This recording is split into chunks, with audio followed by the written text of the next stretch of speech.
All right, so here's a little update on the 350X project. Let's get this camera over here.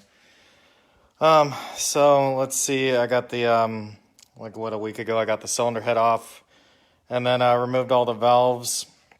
So you got the two exhaust valves over here and then the intake. And yeah, that was the exhaust right there, valve where the tip, right by the keeper where it snapped off. See, the keepers are still there. What was crazy was I had a really hard time removing this exhaust valve right next to it. This one, the tip was okay, but it was actually flattened down, so I couldn't get it out without damaging the guide. So what I did was I just continued to, I tried sandpaper, that didn't work. I had to use a file and actually mill it down and then was able to get it to slide out without damaging the guide at all.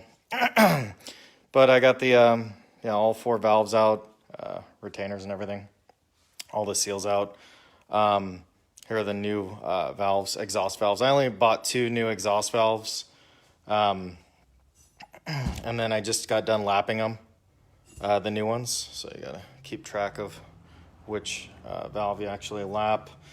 One thing I did notice, there is some wear right here. These aren't an actual bearing, they actually just mill the aluminum in the head, so these aren't replaceable. There is a little bit of wear where the cam sits.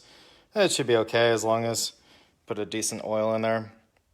But now, after looking at what happened to the other exhaust valve where the tip started to flatten, I might want to look into replacing the intake valves as well. What's weird is there's a lot of aftermarket companies like Bronco makes these exhaust valves, but they don't make an intake valve, which is pretty strange to me.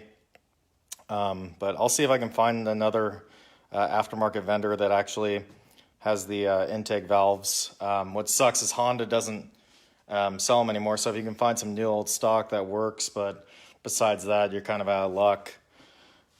So let's see, rest of stuff to do, see if I'm going to replace the intake valves or not, put it all back together, and then I'll put a plug in it, and then just do like a volume test basically. Have it all capped off. I'll level out the head and then make sure that it can retain, a volume of fluid, so that way we'll know we'll have good compression. And then we'll have to clean up the other side, the piston side and everything, and start putting it all back together. That's pretty much it for now, though.